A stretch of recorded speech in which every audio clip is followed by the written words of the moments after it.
প্রধানমন্ত্রী তারেক রহমানের ভারত সফর আপাতত স্থগিত। দ্বিপাক্ষিক সফরে ভারতের প্রস্তাব এবং আগ্রহ সত্ত্বেও সেটা হলো না, তার একটি বড় কারণ বাংলাদেশের পক্ষ থেকে দেওয়া বেশ কয়েকটি শর্ত। ভারত যখন সফর আয়োজনের চেষ্টা করছে তখন এসব শর্ত অনেকটাই বিস্ময় জাগায় ভারতের কাছে। দেশটি অবশ্য প্রথমে বাংলাদেশকে আমন্ত্রণ জানিয়েছিল ব্রিক্স সম্মেলনে, যেটি আগামী সেপ্টেম্বরে অনুষ্ঠিত হওয়ার কথা। বাংলাদেশ সেটাতে যেতে রাজি হয়নি। ঢাকা বরং আগ্রহী ছিল দ্বিপক্ষীয় সফরে। ৪৫ বছর ধরে কোটি মানুষের আস্থায় পাইপের বস আরএফএল পাইপ।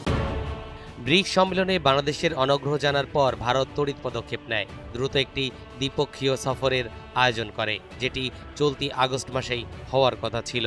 তবে এসবের মধ্যেই সবকিছু এলোমেলো হয়ে যায় ভারতের দিল্লিতে একটি প্রেস ব্রিফিংকে ঘিরে, যেখানে বক্তব্য রাখেন বাংলাদেশের ক্ষমতাচ্যুত প্রধানমন্ত্রী শেখ হাসিনা। বিষয়টি বাংলাদেশকে ক্ষুব্ধ করে এবং এর কড়া প্রতিক্রিয়া দেয় ঢাকা, যেটাকে অনেকেই বলছেন নজিরবিহীন। বাংলাদেশের এই নজিরবিহীন ক্ষুব্ধ প্রতিক্রিয়ার দিন কয়েক পর অর্থাৎ 10 আগস্ট বাংলাদেশের প্রধানমন্ত্রী তারেক রহমানের সঙ্গে সাক্ষাৎ করেন ঢাকায় নিযুক্ত ভারতীয় হাইকমিশনার দীনেশ ত্রিবেদী। সাক্ষাতের পর ওই দিনই উড়াল দেন দিল্লিতে। পরদিন ভারতের প্রধানমন্ত্রী নরেন্দ্র মোদীর সঙ্গে ওয়ান-টু-ওয়ান বৈঠকে বাংলাদেশের মনোভাব দীনেশ ত্রিবেদী। পরে ফিরে আসেন দিল্লির নির্দেশনা নিয়ে। নতুন করে আবারও গতি পায় বাংলাদেশ ভারত দ্বিপক্ষীয় সফরের বিষয়টি। দুই দেশের গণমাধ্যমগুলোতে এমনকি সফরের সম্ভাব্য তারিখও দেওয়া হচ্ছিল। ঠিক তখনই গত রোববার ঢাকায় পররাষ্ট্র মন্ত্রণালয়ের ব্রিফিং হয়, যেখানে ভারত সফরের আগে সহায়ক পরিবেশ তৈরির কথা বলা হয়, দেওয়া হয় নানা শর্ত। ঢাকায় গত রোববার বাংলাদেশের পররাষ্ট্র মন্ত্রণালয় যে ব্রিফিং করে, সেখানে কথা বলেন মন্ত্রণালয়ের মুখপাত্র AKM শহীদুল করিম। লিখিত বক্তব্যে ঢাকার পক্ষ থেকে দিল্লি সফরের আগে যে সহায়ক পরিবেশের কথা তিনি জানান, সেখানে কয়েকটি শর্তের কথা বলা হয়। 1 নম্বর শর্তে দ্বিপাক্ষিক প্রত্যাপন চুক্তি অনুযায়ী শেখ হাসিনা সহ অন্যান্য পলাতক অপরাধীদের দ্রুত ফেরত পাঠানোর কথা বলা হয়। 2 নম্বর শর্তে শরীফ উসমান হাদির হত্যাকাণ্ডে অভিযুক্তদের বাংলাদেশে হস্তান্তরের কথা বলা হয়। এই 2 শর্তের কথা ভারতকে পাঠানো হয়েছে উল্লেখ করে পররাষ্ট্র মন্ত্রণালয়ের মুখপাত্র সাংবাদিকদের জানান, বাংলাদেশ ভারতের জবাবের অপেক্ষায় রয়েছে। সফরের আগ মুহূর্তে বাংলাদেশের শর্ত ভারতে এক ধরনের বিস্ময় তৈরি করে। পাশাপাশি বাংলাদেশেও এটা নিয়ে প্রশ্ন তোলেন আন্তর্জাতিক সম্পর্ক বিশ্লেষকদের অনেকেই। ভারতের পররাষ্ট্র মন্ত্রণালয় অবশ্য ইতিমধ্যে বাংলাদেশের অবস্থান নিয়ে আগের মতোই তাদের অবস্থানের কথা জানিয়েছে, অর্থাৎ বাংলাদেশের অনুরোধের বিষয়টি তারা পর্যালোচনা করছে।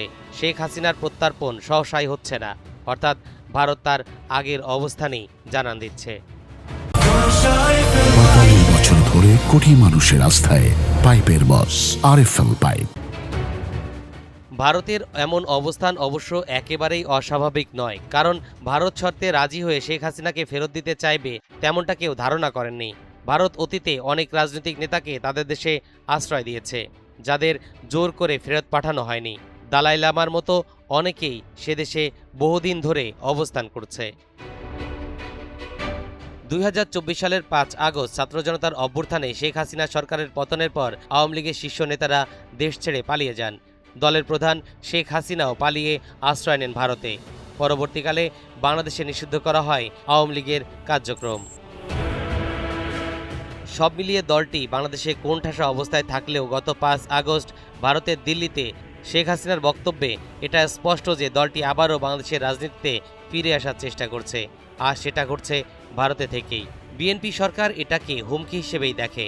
একই সঙ্গে শেখ হাসিনার প্রেস ব্রিফিং এবং এ ধরনের তৎপরতার পেছনে ভারত সরকারের সমর্থন আছে কিনা সেটি নিয়েও উদ্বেগে আছে ঢাকা, যে কারণে ভারত সফরে অনীহা প্রধানমন্ত্রী তারেক রহমানের। ভারতের ভূমিকা নিয়ে বাংলাদেশের যে সংশয় দ্বিপাক্ষিক সফরের আগে, সেটাই বাংলাদেশের সামনে বড় ইস্যু হয়ে দাঁড়িয়েছে। ফলে বাংলাদেশ আগে এটা সুরাহা করতে চায়, অর্থাৎ খেলার আগে কোন নিয়মে খেলা হবে সেটি ঠিক করতে চায় ঢাকা। তরিকুল ইসলাম, NTV অনলাইন।